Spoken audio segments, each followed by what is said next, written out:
Halo, bertemu lagi dalam pembelajaran bahasa Indonesia. Dalam video kali ini kita akan bersama-sama mengenal puisi rakyat yang meliputi pantun, syair, gurindam, talibun, mantra, seloka, dan yang lain-lain bersama Anton Data.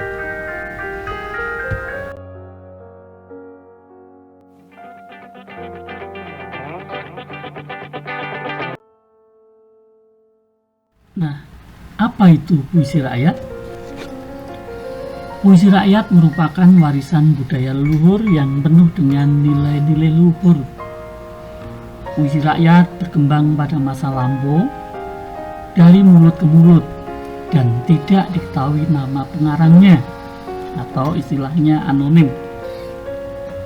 Puisi rakyat digunakan dalam berbagai perhelatan masyarakat, misalnya dalam perkawinan, dalam pertemuan-pertemuan, atau dalam acara-acara kemasyarakatan yang lain. Nah, puisi rakyat itu terkait oleh aturan-aturan tertentu dalam penyusunannya.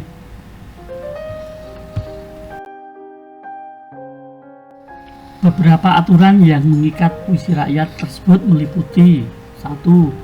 Jumlah larik tiap bait, 2. Penggunaan rima, 3. Jumlah suku kata. Jadi puisi rakyat adalah puisi yang berkembang pada masa lampau yang terikat oleh berbagai aturan seperti penggunaan rima, jumlah baris, dan panjang pendek suku kata. Dan bentuk-bentuk puisi rakyat tersebut meliputi pantun, gurindam, syair, mantra, peribahasa, bidal, seloka, pepatah, puisi saduran dari Arab Persia, dan talibun. Tentu saja dari bentuk-bentuk tersebut tidak semuanya saat ini populer. Nah, beberapa bentuk puisi rakyat yang sampai saat ini masih populer diantaranya pantun, gurindam, dan syair.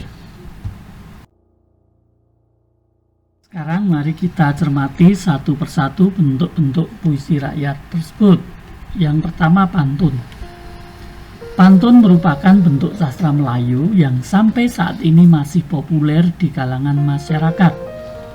Biasa digunakan dalam perhelatan perkawinan, kelahiran, pembuka atau penutup pertemuan, dan lain-lain. Nama lain pantun yaitu parikan, paparikan, umpaman. Nah, pantun memiliki ciri sebagai berikut. A. Terdiri 4 larik atau baris tiap bait. B.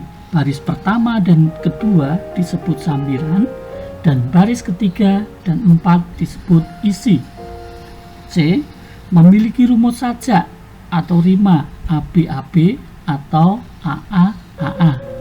Dan D. Berisi nasihat, petuah, ajaran, dan lain-lain. Berikut ini kita cermati 2 buah contoh pantun. Gelas pecah jangan dibuang, lebih baik untuk tempat lilin. Semasi engkau punya uang, jangan lupa membantu si miskin. Jika kaki terkilir lubang, pastikan akan terasa perih.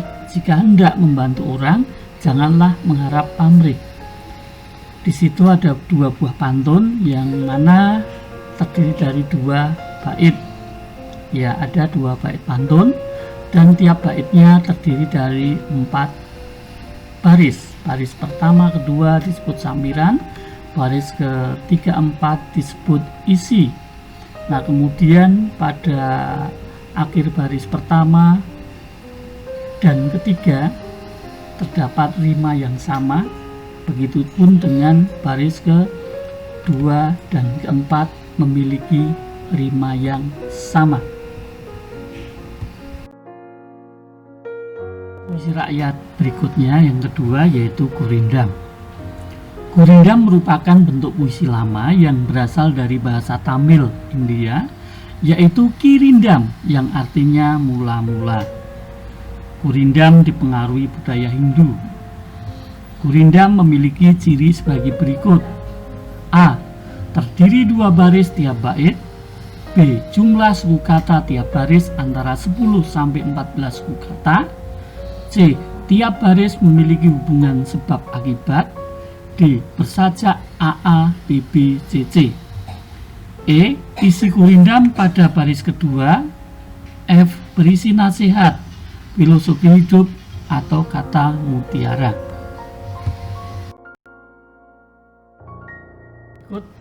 Contoh Gurindam. Barang siapa tiada memegang agama, sekali-sekali tiada boleh dibilang nama. Barang siapa mengenal yang 4, maka dia itulah orang yang makrifat. Carilah olehmu sahabat yang boleh dijadikan obat. Barang siapa mengenal diri, maka telah mengenal Tuhan yang bahari. Di sini terlihat ada Gurindam yang terdiri dari 4 bait. Tiap-tiap bait terdiri atas 2 baris dan masing-masing bait memiliki persamaan bunyi.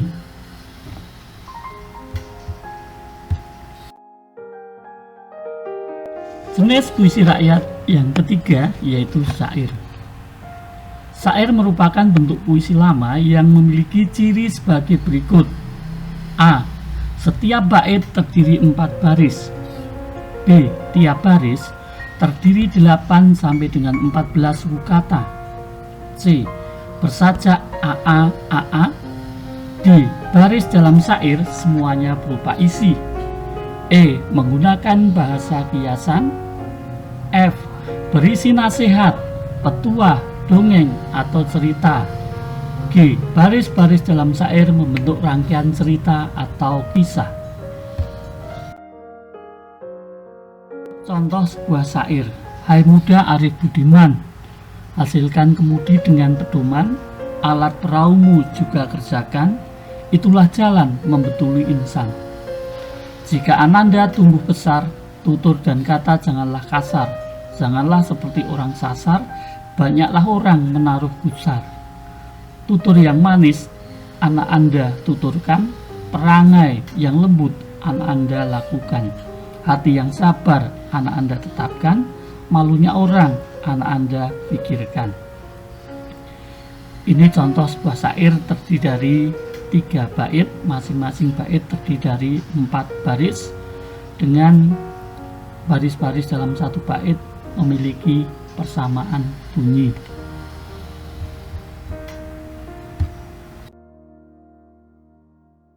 Untuk puisi lama atau puisi rakyat selanjutnya yaitu mantra. Mantra adalah bunyi, suku kata, atau kalimat yang dianggap mampu menciptakan perubahan secara spiritual. Secara etimologi, mantra berasal dari suku kata man, manana, dan kata trana yang berarti pembebasan dari ikatan samsara atau dunia fenomena ini. Mantra biasa digunakan oleh pawang atau dukun. Ciri-ciri mantra yaitu A. Terdiri atas beberapa rangkaian kata yang memiliki irama. B. Isi berhubungan dengan kekuatan gaib, mistis. C. Berbentuk puisi yang isi dan konsepnya menggambarkan kepercayaan suatu masyarakat pada saat itu. D. Dibuat dan diamalkan untuk tujuan tertentu. E. Diperoleh dengan cara gaib seperti keturunan, mimpi, atau warisan. F. Mengandung rayuan dan perintah. G. Memakai kesatuan pengucapan. H. merupakan kesatuan utuh dan tidak dapat dipahami bagian demi bagian. I. Terdapat kecenderungan esoterik atau khusus pada setiap kata-katanya. J. Mementingkan keindahan bunyi. Berikut ini beberapa contoh mantra. Gelang-gelang si gali-gali, malukut kepala padi, air susu keruh asalmu jadi, aku sapa tidak berbunyi. Ini contoh mantra untuk pengobatan sakit perut. Pulanglah engkau ke rimba sekampung, pulanglah engkau pada rimba yang besar, pulanglah engkau kepada sungai yang tiada berhulu. Ini contoh mantra agar anjing tidak menggonggong. Untuk puisi rakyat yang selanjutnya, yang kelima, yaitu peribahasa. Nah, peribahasa merupakan kelompok kata atau kalimat yang memiliki susunan tetap dan biasanya mengandung maksud tertentu. Peribahasa memiliki sejumlah ciri-ciri, yaitu A. Berbentuk kalimat atau penggalan kalimat. B. Bersifat turun-temurun dan tetap. C. Dapat digunakan sebagai nasihat, penghias ujaran, penguat ajaran, dan lain-lain. D. Mencakup beberapa jenis seperti bidal, pepatah, ibarat, dan lain-lain. Contoh peribahasa. A. Air beriak tanda tak dalam. B. Tong kosong berbunyi nyaring. C. Sakit menimpa sesal terlambat. Bentuk keenam yaitu bidal. Bidal merupakan puisi lama berbentuk peribahasa dalam sastra Melayu lama yang berisi sindiran, peringatan, nasihat, dan sejenisnya yang berupa kalimat singkat dengan makna yang lugas. Ciri-ciri bidal meliputi A. Berbentuk kalimat singkat. B. Memiliki makna kiasan atau figuratif dengan tujuan untuk menangkis, menyangkal, atau menyindir. C. Mengungkapkan isi pikiran dan perasaan secara tidak langsung. Contoh bidal. A. Pagar makan tanaman. B. Besar pasak daripada tiang. C. Ombak yang kecil jangan diabaikan. D. Ada ubi, ada talas, ada budi, ada balas. Puisi rakyat selanjutnya, yaitu yang ketujuh, disebut dengan seloka. Seloka merupakan bentuk puisi Melayu klasik yang berisi pepatah maupun perumpamaan yang mengandung sendaguro, sindiran, maupun ejekan. Disebut juga pantun berkait atau berantai karena baitnya saling menyambung. Baris pertama dan ketiga bait kedua menggunakan isi yang sama dengan baris kedua dan keempat dari bait pertama. Begitu seterusnya. Seloka pada umumnya ditulis 4 baris tiap bait memakai bentuk pantun atau syair. Namun, terkadang bisa juga ditemui seloka yang ditulis lebih dari 4 baris. Misal 8, 12, atau 16. Ciri-ciri seloka. A. Satu bait terdiri dari 4 baris. B. Bersajak AB-AB. C. Baris ke-1 dan kedua merupakan sampiran dan baris ketiga dan 4 merupakan isi. D. Setiap baris terdiri dari 4 suku kata. E. Membentuk rangkaian pantun yang sambung menyambung. Berikut contoh seloka. Cendawan berduri robekkan kain, ambil tambang diikat sebelah, pikirkan diri yang belum kawin, adakah kumbang bersedia singgah. Ambil tambang diikat sebelah, robek menganga si kain perca, adakah kumbang bersedia singgah, taman bunga mekar ceria. Robek menganga si kain perca, buat tambalan kain pengganti, taman bunga mekar ceria, sudah tertentukan si hari jadi. Ini contoh seloka 12 baris. Kemudian contoh seloka 8 baris. Lurus jalan ke Payakumbuh, kayu jati, bertimbal jalan, di mana hati takkan lusuh, ibu mati, bapak berjalan. Kayu jati, bertimbal jalan, turun angin, patahlah dahan, ibu mati, bapak berjalan, kemana untung diserahkan. Puisi rakyat yang selanjutnya, ke-8, yaitu pepatah.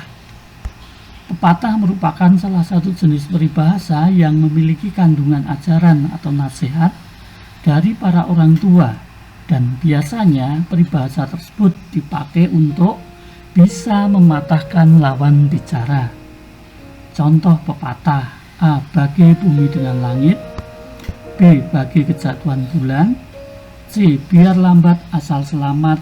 D. Sedikit-sedikit lama-lama jadi bukit. Puisi rakyat berbentuk puisi saduran Arab Persia. Merupakan puisi lama yang disadur atau diterjemahkan dari puisi Arab Persia. Salah satu bentuk puisinya adalah qitoh. Qitoh adalah jenis puisi yang berasal dari saduran atau terjemahan puisi berbahasa Arab atau Persia yang berisi terjemahan makna suatu surat Al-Quran atau peribahasa Islam. Puisi ini terdiri dari 5 baris tiap bait. Contoh: jikalau kulihat dalam tanah pada Iqbal sekalian ihsan, tiada ku dapat bedakan pada antara rakyat dan sultan. Fana juga sekalian yang ada, dengarkan yang Allah selalu berfirman, kuluman alai ahafanin, yaitu barang siapa yang ada di dalam bumi itu fana juga. Untuk puisi rakyat yang selanjutnya, yang ke-10, yaitu talipun.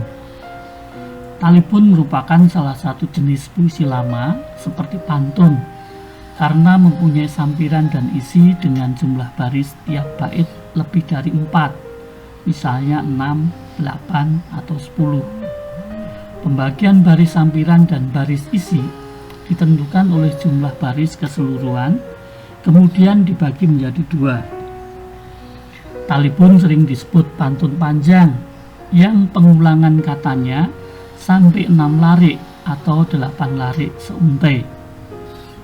Pengulangan letaknya cukup variatif, bisa di larik awal, tengah, maupun larik akhir, baik di bagian sampiran maupun isi. Ciri-ciri talipun meliputi: A. Bersajak ABC ABC, ABCD ABCD, dan ABCDE ABCDE, dan seterusnya. B. Setiap baris terdiri dari 8 hingga 12 kata. C. Gaya bahasa yang digunakan luas dan menekankan pengulangan sajak. D. Isinya menjelaskan suatu kasus. E. Memiliki jumlah baris genap. Terdiri dari isi dan sampiran. Jika terdiri dari 6 baris, maka 3 baris pertama disebut sampiran dan 3 baris berikutnya isi. Sedangkan jika 8 baris, maka 4 baris pertama adalah sampiran dan 4 baris berikutnya isi. F.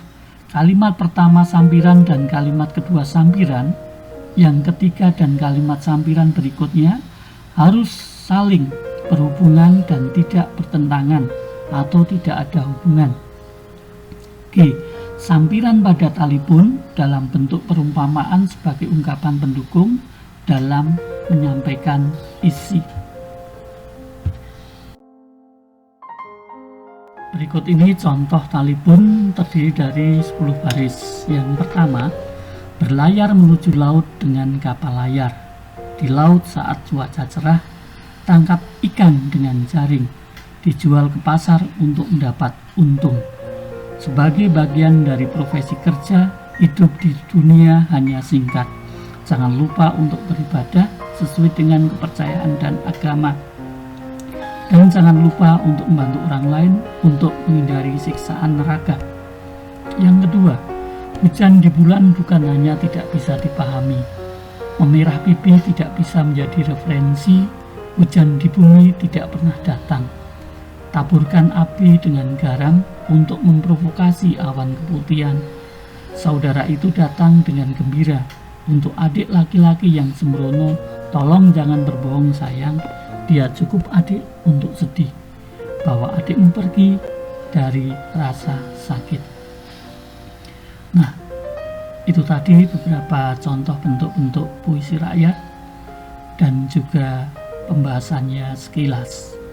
Ini merupakan pembahasan secara sekilas saja, sehingga untuk mendapatkan pengetahuan yang lebih lanjut tentang puisi rakyat, saya sarankan kalian untuk mencari referensi dari sumber lain.